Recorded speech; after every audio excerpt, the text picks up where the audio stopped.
আসসালামু আলাইকুম viewers, welcome back to সালসাবির Mustari kitchen. আজ আপনাদের সাথে খুবই মজাদার একটি রেসিপি শেয়ার করব। এখানে নিয়েছি কাঁকরোলের ডোগা। চলে যাচ্ছি মূল উপকরণে। এখানে আমি বাটা মশলা নিয়েছি, এখানে চিংড়ি মাছ ধুয়ে নিয়েছি, পেঁয়াজ রসুন কুচি নিয়েছি, ডোগাগুলো সুন্দর করে ধুয়ে একটা ডিশে নিয়ে নিয়েছি।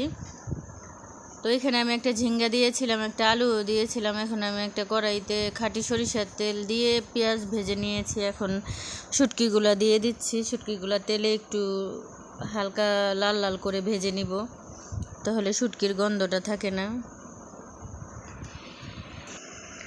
এভাবে সুন্দর করে তেলে শুটকিটারে ভালো করে ভেজে নিব। আপনারা ওইভাবে রান্না করে দেখেন, অনেক মজা হয়। তো এখন আমি বাটা মশলাটা দিয়ে দিচ্ছি। এখানে শুকনা মরিচ, রসুন আর পেঁয়াজ বেটে নিয়েছিলাম, এটা দিয়েও কিছুক্ষণ একটু সুন্দর করে ভেজে নিব। মশলাটা ভাজাভাজি হয়ে গেলে একটু পানি দিয়ে দিব। আসলে অনেক দিন ধরে আপনাদের সাথে কোনো রেসিপি শেয়ার করতে পারি না।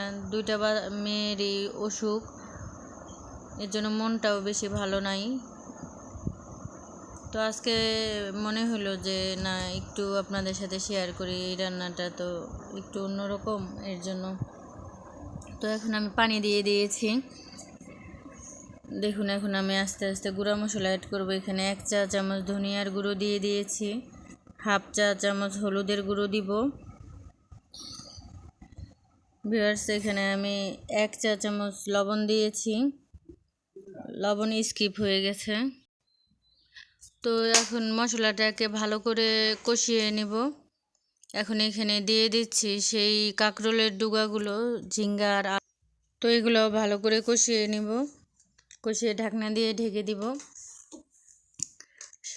এটা কিন্তু আস্তে আস্তে জাল দিয়ে সুন্দর করে সিদ্ধ করতে হবে। 2-1টা ডোগা হয়তো বা ডাটাগুলো একটু শক্ত থাকতে পারে, আমি সব নরমই নিয়েছি।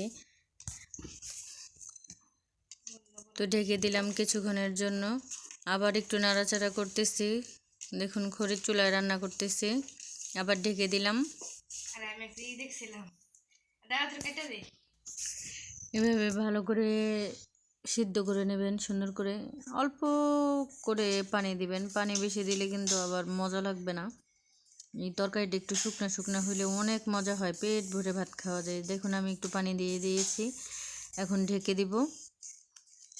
রেসিপিটি যদি ভালো লাগে, ফেসবুক থেকে যারা দেখছেন অবশ্যই আমার পেজটাকে ফলো করে রাখবেন, লাইক দিয়ে পাশে থাকেন। যারা ইউটিউব থেকে দেখছেন আমার চ্যানেলটি অবশ্যই সাবস্ক্রাইব করে লাইক দিয়ে পাশে থাকবেন, বেল আইকনটি অন করে রাখবেন, পরবর্তী ভিডিও যেন আপনাদের কাছে পৌঁছিয়ে যায়। দেখুন, নামিয়ে নিয়েছি, যে শুকনা শুকনা কি সুন্দর হয়েছে। তো আজকের মতো এখানে বিদায় নিচ্ছি। আপনারা সবাই অনেক ভালো থাকবেন। আল্লাহ হাফেজ।